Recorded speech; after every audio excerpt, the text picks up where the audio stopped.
100 million of us, men and women of working and fighting age.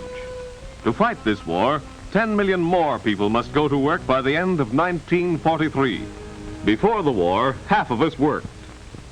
The other 50 million kept house, went to school, played, or looked for work. Today, employment offices are deserted.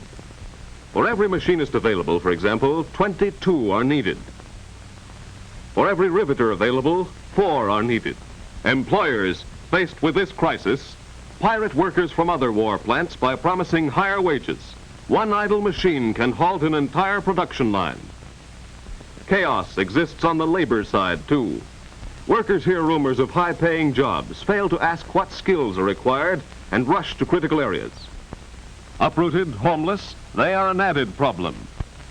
Places to live are so scarce that men sleep in shifts in what are known as hotbeds. Plainly, such confusion will not speed our war industry. We organize ourselves for this war. We set up an agency headed by Paul V. McNutt.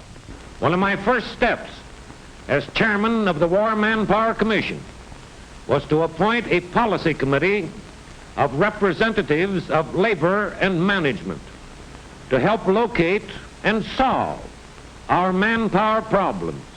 Overcrowded Baltimore is the test area. Manpower and Army experts decide that such production centers have unused labor sources to uncover before calling in migrants. Business, labor, and government meet.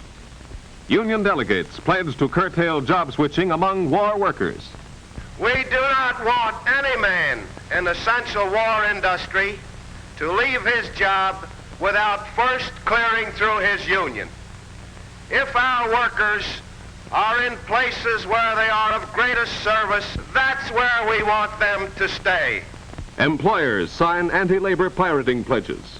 Now Manpower has 2 tasks: locating skilled men and training new labor. First, the Selective Service Skills Survey is used. A beer salesman was once a pipe fitter.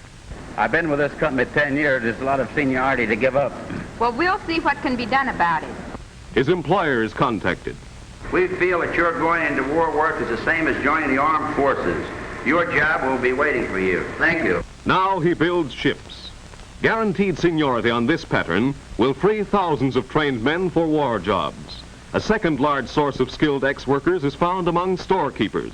I've got a nice little store built up. What shall I do with it? Well, maybe you can sell it. As their establishments are transferred to folk without critical skills, many small businessmen discover they can earn more at war jobs than they did in business. There is no time to train men in skills that take years to develop. Manpower's next move is to list all non-war enterprises which can be called upon to give up skilled workers. The commissioner informs the department store manager that a gun carriage plant urgently requires men. Boys, the War Manpower Commission wants some of us to change over to war industry. Leo, you want a job? Okay with me. Within the war plants, skills are spread. An experienced machinist breaks down his job so that parts can be handled by new men. The second phase of Manpower's program is to find and train people for the millions of jobs that do not demand long-time skills. Unemployed or employed below their best capacity are 1 million Negroes. Do you want to learn one of these jobs, Hubert? Well, then that's the one for me. In government schools all over the country, such workers train for jobs of vital importance. Day and night classes are conducted. To these free schools also come men who have lost their jobs as a result of the shutting down of peacetime enterprises affected by priorities on materials. Salesmen, clerks, clothing workers in specially affected areas learn new trades. In a month or 6 weeks, a man can go to work as a welder on ships, tanks, guns. What I'm doing? Okay. With every man utilized, we are still short millions of hands. We must call upon women.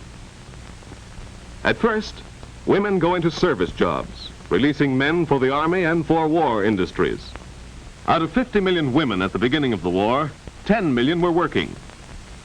In war towns all over the United States, women are called upon to leave their homes and take jobs. Among our young unmarried women and among older women whose children are grown, we have a large reserve. they discover that factory work is usually no more difficult than housework. Employers find that women can do many jobs as well as men, some jobs better. Training schools are open for women. Light metals used in aircraft are easy for women to handle. But they undertake every form of shop work, even invading such fields as welding, hitherto reserved for men. Machine operations requiring patience and accuracy attract them at once. How do you like it? I love it. So great is the need that employers come to the schools to select and hire women before they complete their course. Those who wish to remain and finish their schooling.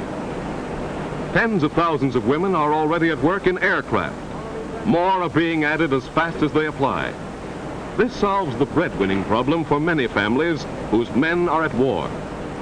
The government's policy is that women should get the same pay that men get for similar work. What do you do with your money? Save it. Where necessary, machinery is adapted for women's use. When a hand drill weighs heavily on feminine muscles, the lazy arm drill is introduced to take off the strain. As women are urged to take factory jobs, the Army assures them this will not necessarily affect the draft status of their husbands, so long as they're maintaining a bona fide family relationship in the home. By the end of 1943, 1 out of every 3 women will be at work. When married women with small children have to take jobs, everything possible will be done to provide day care for the children. In the meantime, as men are drawn from the farms into our armed forces, America's youth finds its place in the war effort. Thus, the Manpower Commission utilizes voluntary means to organize our entire population for war. But we've already indicated through a national poll that we're willing to have such a program enforced by law. Today, a vast network of government employment agencies acts as our war manpower clearinghouse. If you are retired, your local U.S. employment office may arrange to train you for work right in your own community. Should you be physically handicapped, you will find your country is making special efforts to adapt your abilities. 4,500 local offices of the United States Employment Service are guiding us to our places in the war effort. Don't move around on your own. Consult a government agency first. If you're a woman who has never worked, you will find courses ready for you. Prepare now. You will be needed. By the end of 1943, 1 out of every 2 active Americans will either be in war production or in the fighting forces. The rest of us will be feeding, clothing, housing the frontline fighters and workers. Only then will we be fighting with every muscle. Only at that point can we say that all work is war work.